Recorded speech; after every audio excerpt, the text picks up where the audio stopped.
ગુજરાતમાં આપનું સ્વાગત છે। વડોદરામાં ભારેથી અતિભારે વરસાદની ચેતવણી, સંભવિત પરિસ્થિતિને પહોંચી વળવા વહીવટીતંત્ર સજ્જ। વડોદરા શહેર અને જિલ્લામાં આગામી 24 કલાક દરમિયાન ભારેથી અતિભારે વરસાદની હવામાન વિભાગ દ્વારા ચેતવણી જારી કરવામાં આવી છે। બંગાળની ખાડીમાં સર્જાયેલું ડીપ ડિપ્રેશન વધુ તીવ્ર બનવાની શક્યતાઓને પગલે જિલ્લા વહીવટીતંત્ર સંપૂર્ણપણે સાબદું બની ગયું છે।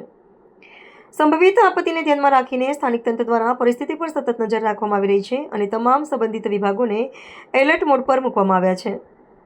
વડોદરા જિલ્લા કલેક્ટર અનિલ ધામેલિયાના જણાવ્યા અનુસાર મોડી રાતથી લઈને આવતીકાલ સુધીના સમયગાળામાં ભારે વરસાદ સાથે 45 થી 55 કિલોમીટર પ્રતિ કલાકની ઝડપે તોફાની પવન ફૂંકાવાની પ્રબળ સંભાવના છે। બદલાયેલા હવામાન અને તીવ્ર પવનની આગાહીને પગલે વહીવટીતંત્રએ સુરક્ષાના તમામ આગોતરા પગલાં લીધા છે। વાતાવરણમાં થઈ રહેલા ઝડપી બદલાવને કારણે જનજીવન પ્રભાવિત થવાની પણ આશંકા વ્યક્ત કરવામાં આવી છે। આ પરિસ્થિતિની ગંભીરતાને ધ્યાનમાં રાખીને જિલ્લા વહીવટીતંત્ર દ્વારા વડોદરાના નાગરિકોને બિનજરૂરી રીતે ઘરની બહાર ન નીકળવા અને સંપૂર્ણ સાવચેતી રાખવા ખાસ અપીલ કરવામાં આવી છે।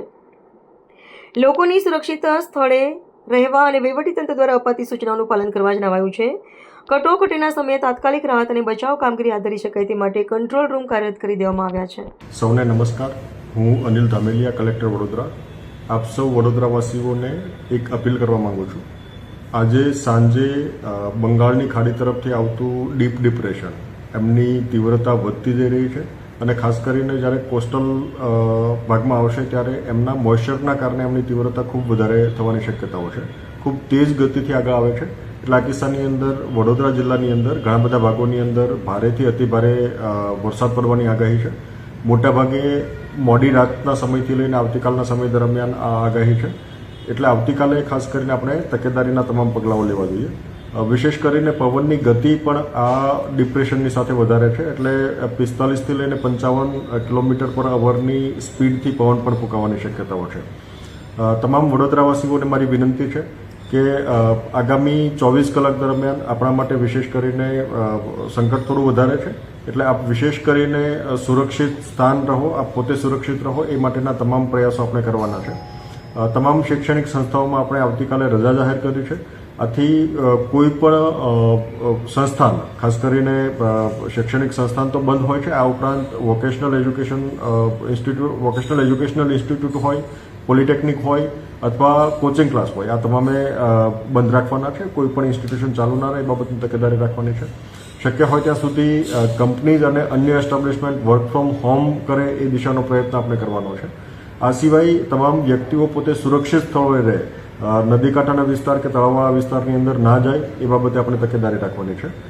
માછીમારી પ્રવૃત્તિ બંધ રાખવાની છે અને વિશેષ કરીને કોઈ નદી કાંઠાના કે તળાવ કાંઠાના ભાગની અંદર પણ કોઈ પ્રવેશે નહીં એ બાબતે આપણે તમામ તકેદારી રાખવાની છે। વિશેષ કરીને કોઈ કોઝવેની અંદર પાણી ભરાતા હોય તો એ પાણી પણ આપણે ઓળંગીએ નહીં, એમને ક્રોસ કરવાનો પ્રયત્ન ના કરીએ, એ આપણે તકેદારી રાખીશું। કોઈ જર્જરિત મકાનમાં અથવા તો અસુરક્ષિત હોય એવા ભાગની અંદર આપણને લાગતું હોય તો તાત્કાલિક આપણે યોગ્ય સુરક્ષિત સ્થળે પહોંચીએ એ માટેની તૈયારી રાખવાની છે। નીચાણવાળા વિસ્તારોની અંદર આવશ્યકતા જણાય, જે દરેક વખતે નદી કાંઠાના વિસ્તાર કે નીચાણવાળો વિસ્તાર હોય ત્યાં ફ્લડ થવાની શક્યતા હોય ત્યાં વહીવટીતંત્ર મારફતે પ્રિકોશનરી ઇવેક્યુએશનની પ્રક્રિયા પણ હાથ ધરવામાં આવી છે। આથી આપ સૌને પણ અપીલ છે કે આમની અંદર એમને સહયોગ આપે, જરૂરિયાત લાગે ત્યાં શિફ્ટિંગ આપણે કરવું જોઈએ જેથી કરીને છેલ્લા સમયે કોઈ મુશ્કેલી ના પડે।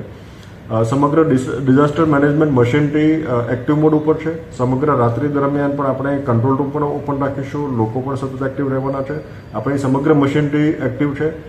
જરૂરિયાત લાગે ત્યાં આપણે એનડીઆરએફ, એસડીઆરએફ, આર્મી કે એરફોર્સની મદદ પણ લઈશું। પણ આપ સૌને પૂરતી તકેદારી રાખીએ, સુરક્ષિત સ્થળોએ રહીએ અને આપણે પોતાના પરિવારને અને આજુબાજુના લોકોને સુરક્ષિત બનાવીએ એ દિશાની કાળજી રાખીએ એવી તમામ સૌને અપીલ છે। આભાર।